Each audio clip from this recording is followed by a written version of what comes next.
Meus caros irmãos e irmãs, aqueles que aqui estão presentes nesta assembleia, aqueles que nos acompanham de suas casas, como é bom nos colocarmos como comunidade de fé para celebrar a palavra, partilhar a Eucaristia, celebrar a nossa vida em comum, para a partir dessa grande celebração comum, buscar um rumo, um norte para a nossa vida, de modo que dia após dia possamos ter a oportunidade de modelar o nosso coração diante daquilo que é o discipulado do Senhor para a nossa história e para a nossa vida. Por todos os lugares por onde eu passo, eu sempre gosto de dizer que a festa de um padroeiro, de uma padroeira, e mais ainda nesta comunidade de fé, um jubileu, é sempre uma oportunidade de uma renovação espiritual. Ao longo do nosso dia a dia, da nossa vida, da nossa história, nós comumente vamos nos desgastando com tantas solicitações e tantas coisas que acontecem no dia a dia. Tantos problemas que nós esbarramos na nossa vida, na nossa comunidade de fé, que vai, de certo modo, tirando a nossa energia e fazendo diminuir cada vez mais o nosso amor. Quando nós paramos no frenesi, na correria do dia a dia, para celebrar a palavra e nos alimentarmos da Eucaristia, Deus nos dá a graça de restaurar a nossa força e recobrar aquilo que é a nossa missão primeira. Qual que é a nossa missão? A cada dia desta noite do jubileu, vocês estão tendo a oportunidade de refletir sobre um elemento forte em que Maria nos ajuda a inspirar na nossa vida e na nossa vocação cristã. Hoje celebramos a bem-aventurada Virgem Maria, causa de nossa alegria. A alegria que nós celebramos não é uma alegria passageira, não é uma alegria qualquer, mas é uma alegria que permanece para sempre no nosso coração e que nos motiva o tempo inteiro a buscar essa palavra para sustentar a nossa fé. O que nós estamos fazendo aqui? Se não for para buscar aquele que é a alegria em pessoa, Jesus Cristo, nós perdemos o nosso tempo. Ele é a alegria que preenche o nosso coração. É uma alegria diferente. Quando nós ganhamos alguma coisa, quando nós compramos alguma coisa, nós ficamos muito felizes, né? Mas logo, logo a gente enjoa daquilo, passa o tempo, a gente já quer trocar, quer adquirir outra coisa. Mas com o Senhor isso nunca acontece. Porque na presença de Deus, nós queremos sempre buscar um pouco mais para preencher esse vazio que o mundo não é capaz de ocupar. Só Deus é capaz de preencher aquilo que está na nossa própria vida. Então, ao celebrar essa graça de Deus na pessoa da Virgem Maria, nós fazemos uma memória histórica de tudo aquilo que Deus realizou em cada um de nós, em toda a nossa vida. E nós vamos percebendo que, apesar das fragilidades e dificuldades que nós enfrentamos, as nossas alegrias são maiores e elas superam qualquer obstáculo que se opõe à nossa vida e à nossa história. O trecho que nós ouvimos do Evangelho de São Lucas hoje coloca Maria em caminho. Onde Maria está indo? Está indo visitar a sua prima Isabel e se colocar a serviço dela. Mas Maria faz isso logo após o convite do anjo, dizendo que ela seria a mãe do Salvador. Diante do projeto de Deus para Maria, qual é a sua resposta? Sim, fiat, faça-se em mim a tua vontade. Portanto, o sim de Maria é um sim que produz frutos. Não é um sim passivo, mas é um sim ativo. O sim de alguém que é capaz de dar uma resposta, mas que é capaz também de viver essa resposta com todas as suas consequências. Maria não disse sim ao projeto e ficou assentada de braços cruzados, mas ela disse sim e se colocou a caminho para cumprir aquilo que era o projeto de Deus.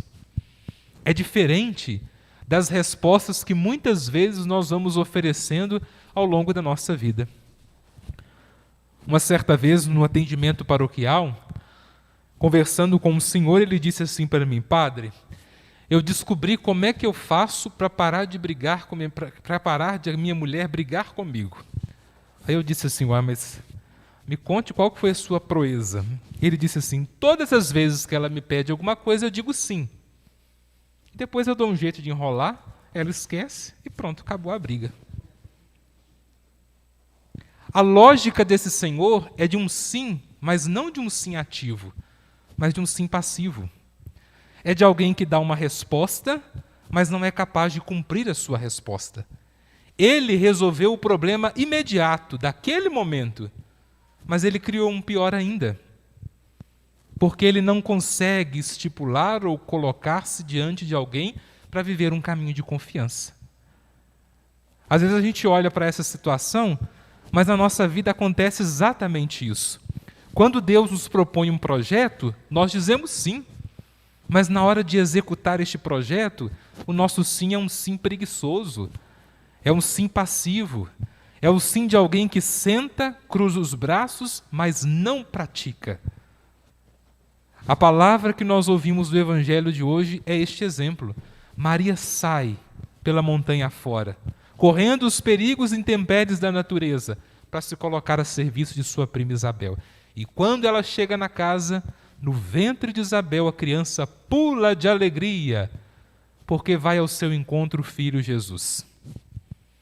Quais são as alegrias que estão preenchendo o nosso coração? Cada um faça o seu exame de consciência para saber onde está depositando a sua alegria. Porque quando olhamos para Maria, nós conseguimos enxergar através de um sim tão simples todos os frutos dessa alegria. Por causa do sim de Maria, hoje nós alcançamos a salvação. Por causa do sim de Maria, hoje nós temos como prêmio a vida eterna. Por causa de Maria, nós podemos nos colocar a serviço uns dos outros sem esperar recompensa aqui na terra, mas o prêmio eterno que vem do nosso Senhor. Olha só como o sim de uma mulher é capaz de transformar toda a nossa vida. Então, meus irmãos e irmãs, diante daquilo que a palavra nos propõe, nós somos chamados a viver a graça de Deus como verdadeiros discípulos, nos colocando o tempo inteiro a serviço do reino, vivendo a lógica da graça de Deus para cada um de nós.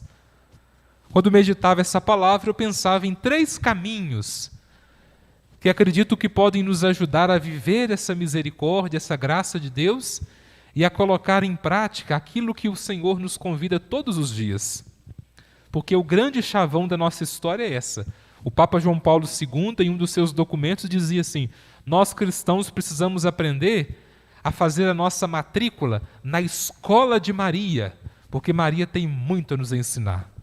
A humildade, o despojamento, a força de vontade, a alegria de um coração que se coloca de modo simples diante de um projeto que era aquele que é o projeto de Deus.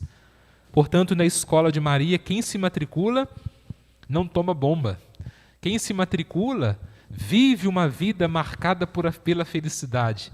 Não a felicidade perene, mas a felicidade que de fato está ali o tempo inteiro na nossa história. Quais são esses caminhos que nos ajudam a viver o discipulado? Primeiro, nós somos chamados a fixar os nossos olhos na misericórdia e na alegria que Deus propõe, para nos tornarmos nós mesmos um sinal eficaz do agir do Pai. Onde? Lá na minha casa, na minha família, no ambiente de trabalho, por todos os lugares por onde eu ando. Eu sou chamado a ser uma expressão de Deus na vida daqueles com quem eu convivo. Não é só o padre, não é só a irmã que precisam dar um belo testemunho. Todos nós, batizados, precisamos fazer da nossa vida mais uma página do Evangelho. Quando as pessoas me olham, quando as pessoas te olham, o que elas veem? Elas conseguem ver essa expressão da graça de Deus? Alguém que busca a palavra e transforma essa palavra em ação concreta na nossa vida? Então nós somos chamados a fixar os nossos olhos nele, que é a misericórdia, para nos tornarmos nós mesmos um sinal eficaz do agir do Pai. Foi o que Jesus disse para os seus discípulos: quem me vê, vê o Pai. Que bom seria se também as pessoas que não acreditam, aquelas pessoas que não querem buscar nada na dimensão da fé, pudessem olhar para nós também e dizer assim: meu Deus, na simplicidade e na alegria dessa pessoa eu vejo Deus. E isso não é difícil. Basta abrir o nosso coração para permitir que a palavra nos complete todos os dias.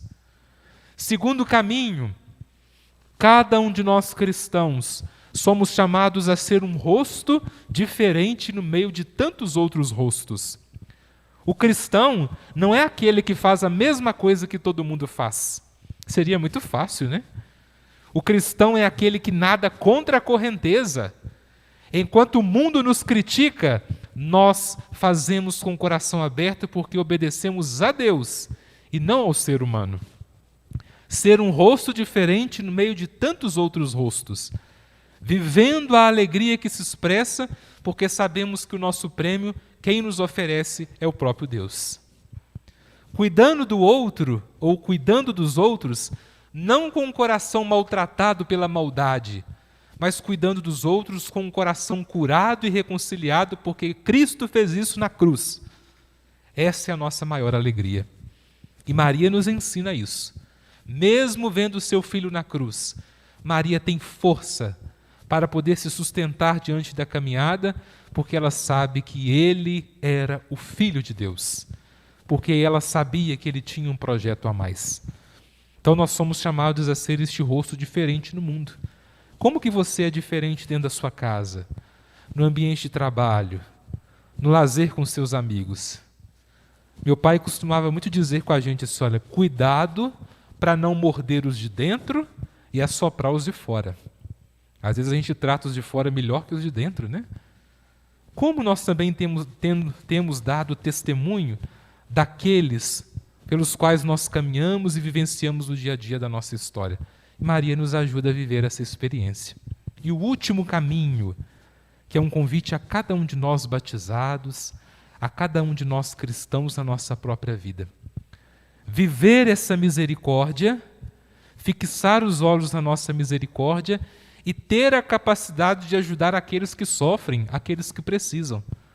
Porque quem não tem em si o projeto de Deus presente no seu coração e não é capaz de partilhar e ajudar quem precisa, está cumprindo simplesmente uma ideologia, uma filosofia. E de discurso o mundo já está cheio. Nós precisamos da prática, precisamos da ação concreta, capaz de olhar com os olhos sensíveis para aqueles que precisam, para aqueles que necessitam. E só a palavra de Deus é capaz de nos dar essa sensibilidade. Então, meus irmãos e irmãs, peçamos a Deus a graça, diante do projeto de Deus, de respondermos um sim generoso, não um sim acomodado, mas um sim que é capaz de transformar a minha vida e de transformar a vida daqueles que estão sob a minha responsabilidade. Que eu também possa pular de alegria ao me encontrar com o próprio Jesus Cristo. Que eu também posso pular de alegria quando eu vou também ao encontro do Senhor na imagem e na vida daqueles que estão à minha volta. Peçamos essa graça a Deus e a intercessão de Nossa Senhora da Saúde, para que ela nos dê a graça também de alcançar a mesma alegria que ela pôde viver ao longo de sua vida, no convívio com seu Filho Jesus e, sobretudo, na expressão da graça e do projeto divino. Que Deus os abençoe, que o Espírito Santo ilumine a nossa caminhada e que a Virgem Maria, a Senhora da Saúde, nos dê a graça e a saúde espiritual e física para fazer da nossa vida o projeto e a morada de Deus entre nós.